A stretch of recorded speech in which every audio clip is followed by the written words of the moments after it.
Hello students. तो हम अपना क्लास 9th का साइंस का मैटर इन आवर सराउंडिंग्स वाला लेसन कर रहे थे ना। तो अब हम उसके पेज नंबर 9 वाले इन टेक्स्ट क्वेश्चन आंसर्स को डिस्कस करेंगे। ठीक है, तो पहला क्वेश्चन है convert the following temperature to Celsius scale. आपको क्वेश्चन में बोला गया है, यहाँ पर आपको कुछ टेम्परेचर्स गिवन है और आपको इन्हें सेल्सियस में कन्वर्ट करना है। यहाँ पर आपको टेम्परेचर केल्विन में गिवन है, देख सकते हैं आप, और आपको केल्विन से सेल्सियस में कन्वर्ट करना है।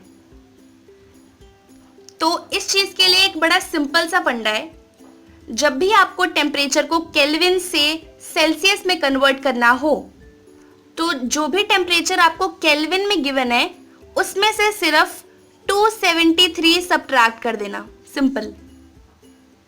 क्या बोला मैंने? अगर आपको केल्विन से सेल्सियस में टेम्परेचर को कन्वर्ट करना है तो आपको गिवन टेम्परेचर में से 273 माइनस करना है। तो माइनस करके जो टेम्परेचर आएगा वो आपका सेल्सियस में आ जाएगा। सिंपल। और इसका ऑपोजिट, अगर आपको सेल्सियस से केल्विन में जाना हो और सेल्सियस में टेम्परेचर दिया होगा ऑब्वियसली, तो आपको सेल्सियस वाले टेम्परेचर में 273 ऐड कर देना होगा, फिर आपका टेम्परेचर केल्विन में कन्वर्ट हो जाएगा। It's very simple. तो अब हम करते हैं। तो यहाँ पर देखो, मैंने वही चीज लिखी है, एक बार लिख देती हूँ मैं। Temperature on Celsius scale is equal to temperature on Kelvin scale minus 273। आपको सेल्सियस स्केल में अगर टेम्परेचर को कन्वर्ट करना है तो जो भी टेम्परेचर आपको केल्विन में गिवन है उसमें से आपने 273 को माइनस कर देना है। ये आ गया आपका temperature in degree Celsius. Minus करके कितना आएगा? 27 degree Celsius. Simple. Kelvin is the SI unit of temperature. जब मैं कहूं कि टेम्परेचर है 0 degree Celsius, 0 degree Celsius that means 273 kelvin, है ना। 0 डिग्री सेल्सियस का मतलब होता है 273 केल्विन। तो बस हमें ये चीज ध्यान में रखनी है कि अगर हमें टेम्परेचर को सेल्सियस से केल्विन में कन्वर्ट करना हो तो हमें सिंपली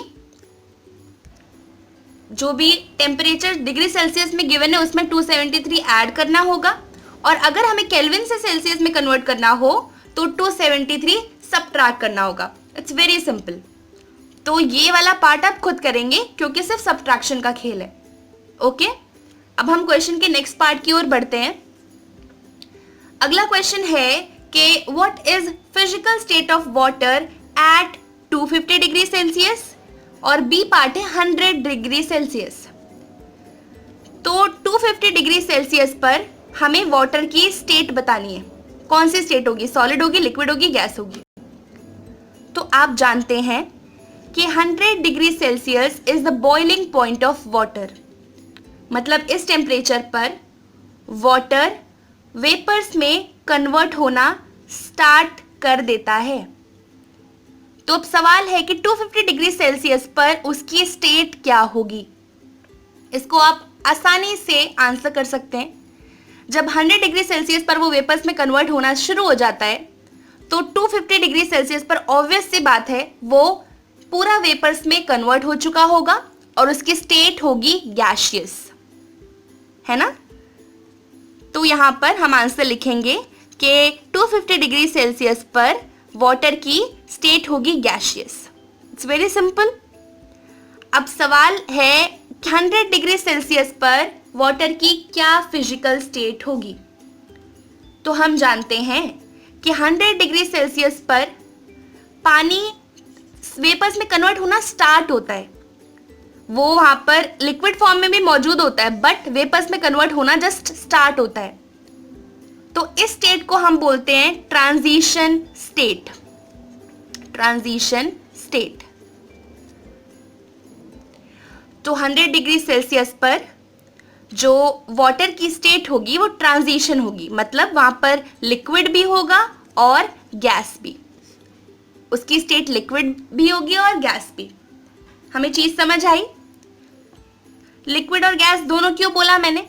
क्योंकि 100 डिग्री सेल्सियस पर वाटर जस्ट वेपर्स में कन्वर्ट होना स्टार्ट होता है, पूरा पानी नहीं होता कन्वर्ट सीधा 100 डिग्री सेल्सियस पर, धीरे धीरे धीरे धीरे वो पूरा पानी वेपराइज होता है, बट 100 डिग्री सेल्सियस पर उसकी शुरुआत हो जाती है। तो वहां पर गैसियस स्टेट भी मौजूद होती है और लिक्विड स्टेट भी। हमें चीज समझ आ गई? अब बढ़ते हैं नेक्स्ट क्वेश्चन की ओर।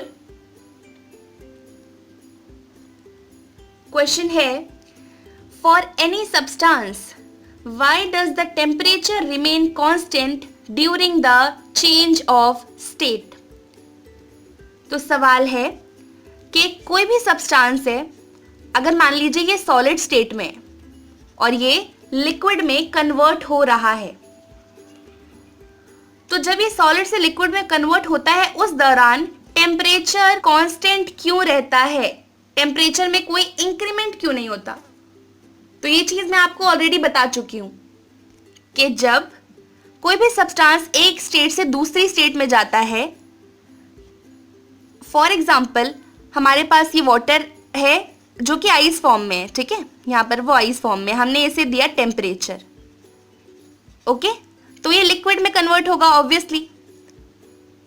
तो जब ये मेल्ट होना शुरू होता है, लिक्विड में कन्वर्ट होना शुरू होता है, और जब तक ये पानी पूरा लिक्विड में कन्वर्ट नहीं हो जाता तब तक ये पूरे सिस्टम का टेम्परेचर कांस्टेंट रहता है, क्योंकि जो भी हम उसे हीट एनर्जी प्रोवाइड कर रहे हैं, जो भी हम इस आइस को टेम्परेचर प्रोवाइड कर रहे हैं, वो यूटिलाइज हो जा रहा है पार्टिकल्स के बीच के फोर्स ऑफ अट्रैक्शन को ओवरकम करने के लिए।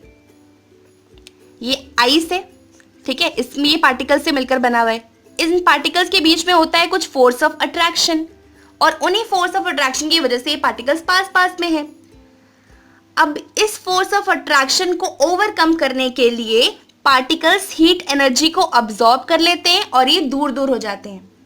इससे स्टेट तो चेंज हो जाती है, लेकिन टेम्परेचर में कोई नेट इंक्रीमेंट नहीं होता, क्योंकि वो एक्स्ट्रा हीट एनर्जी ये पार्टिकल्स अब्सॉर्ब कर लेते हैं। हमें चीज समझ आ गई? तो हम इसे लिखेंगे कि when we increase the temperature, increasing temperature का मतलब होता है we provide heat energy. So when we increase the temperature, that is provide heat energy to the substance, then this heat is utilized by the particles to overcome the force of attraction between them. ठीक है? Then this energy is utilized by the particles to overcome the force of attraction, the force of attraction, और इसी वजह से temperature में कोई net increment नहीं दिखता हमें, क्योंकि पार्टिकल्स उस एक्स्ट्रा हीट एनर्जी को अब्सॉर्ब कर लेते हैं ताकि वो पार्टिकल के बीच में जो फोर्स ऑफ अट्रैक्शन है उसे खत्म कर सकें। चलो अब नेक्स्ट क्वेश्चन की ओर बढ़ते हैं। तो क्वेश्चन है, suggest a method to liquefy atmospheric gases. Atmospheric gas को आप लिक्विड में कैसे कन्वर्ट कर सकते हैं? ये चीज हम लेसन में ऑलरेडी डिस्कस कर चुके हैं कि जब हम गैसेस को ज्यादा प्रेशर प्रोवाइड करते हैं और उनका टेम्परेचर डिक्रीज कर देते हैं तो वो लिक्विफाई हो जाती है, मतलब लिक्विड में कन्वर्ट हो जाती है। यहां पर मान लीजिए गैस के पार्टिकल्स हैं, हमने इन्हें प्रेशर प्रोवाइड कर दिया, इस प्रेशर की वजह से गैसेस के पार्टिकल्स पास पास आ जाएंगे कुछ इस तरह से, और ये गैस लिक्विफाई हो जाएगी। तो किसी एक गैस को लिक्विफाई करने के लिए हमें क्या करना पड़ता है? we'll have to increase the pressure and decrease temperature. Simple, pressure increase करके और टेम्परेचर डिक्रीज करके हम किसी भी गैस को लिक्विफाई कर सकते हैं।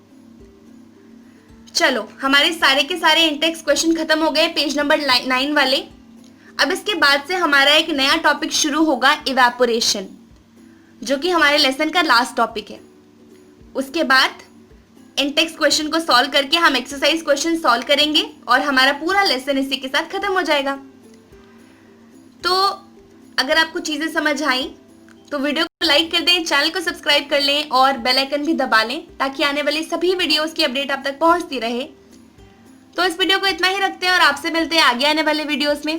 तब तक के लिए bye bye, take care, have a great day.